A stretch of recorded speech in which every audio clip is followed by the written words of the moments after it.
Hey, hello, Fox fam! You want to become fluent in English. You want to be a confident speaker. And yes, you want to be a great leader too. Congratulations, you're in the right place. In this video, I'm going to teach you some English sentence structures and useful phrases that will help you sound more fluent, just like a confident native speaker. So let's get started. I'm Rax, and you're watching Fluent Fox. Before we dive in, make sure you've got a pen and paper with you. Writing things down helps you remember better, and you'll have something to revisit later when you're revising. First up, we have the phrase, when it comes to. We use when it comes to when we want to talk about one specific topic or thing. It helps us focus on just that subject. Examples. When it comes to choosing a good movie, the genre and the actors are important factors. When it comes to learning a new skill, setting realistic goals is often very helpful. When it comes to weekend plans, many people look forward to relaxing after a busy week. When it comes to cooking, using fresh ingredients can make a big difference in the taste. Now your turn. When it comes to cooking, what's your go-to style? Spicy? Easy? Or just ordering food? Comment below and make me hungry. Next, let's look at the structure. It's no use. We use it's no use to say that doing something will not help or won't work. It means there's no point in trying. Examples. It's no use worrying about things that have already happened. It's no use trying to open that jar, it's sealed too tightly. It's no use pretending you didn't hear me, I know you did. It's no use waiting for him, he's not coming. Be honest, have you ever tried something again and again, but it just didn't work? It's no use, moments. Drop your funny story in the comments. Now, let's learn about the phrase, can't help but.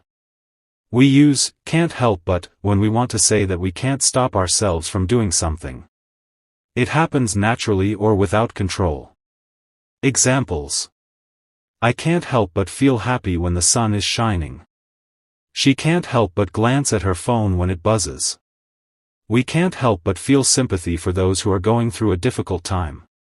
He can't help but tap his foot when he listens to music. I can't help but smile when someone gives me food. What's something you just can't help doing? Let me know, I won't judge. Let's move on to the structure, how about. We use how about to suggest an idea, plan, or activity. It's a casual and friendly way to give a suggestion or ask what someone thinks. Examples. How about we try a different route to avoid the traffic? How about having pizza for dinner tonight? How about taking a short break? You've been working hard. How about? You tell me how you like to relax? Sleeping? Watching reels? Doing nothing?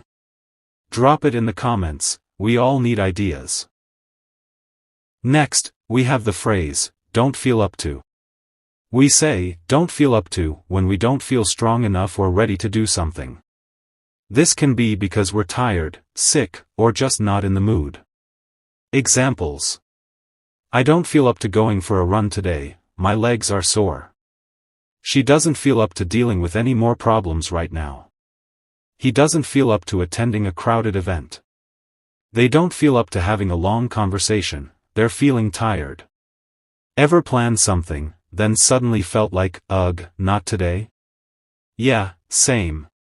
Share your don't feel up to it moment, we're all human. Now, let's learn about the phrase, how come? How come is another way to say, why.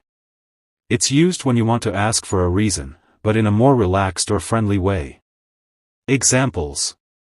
How come you're so interested in learning about sentence structures? How come the price of groceries has gone up recently?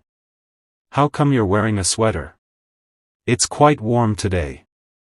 How come you are learning English? Is it for work? School? Or to impress your crush? Come on, tell me below, I'm all ears. Let's explore the phrase, having said that. We use having said that when we want to say something different or opposite to what we just said. It's like saying, even though I said that, here's another side. Examples. The weather forecast predicted sunshine all day. Having said that, it started raining an hour ago. This is a very effective method for learning vocabulary. Having said that, it requires consistent effort. The restaurant has excellent food. Having said that, the service can be a bit slow sometimes. I really enjoyed the first half of the book. Having said that, the second half wasn't as engaging for me. So what about you? Do you ever say something like, I love this? But. That's having said that. Try using it in your own sentence and share it. Now, let's understand the structure. No way that. We use no way that when something surprises us or we can't believe it. It shows strong doubt or shock. Examples. No way that this tiny plant grew that big in just a week. No way that he remembered all those names. No way that the store is already sold out of that item. No way that you managed to finish that project so quickly. No way you watched this entire video without checking your phone once. What's something that totally shocked you recently? Comment below. Let's learn about the phrase, it goes without saying, that. We use, it goes without saying, when something is so clear or true that we almost don't need to say it. Everyone already understands it. Examples. It goes without saying that being respectful of others is crucial. It goes without saying that safety regulations must be followed at all times. It goes without saying that regular practice is key to improving any skill. It goes without saying that we appreciate your support for this channel. It goes without saying, but I'll say it anyway, you're awesome for learning with me. What's something in your life that goes without saying? Share it. And finally, let's look at the phrase, as far as I am concerned. We use, as far as I am concerned, to show our own opinion or belief.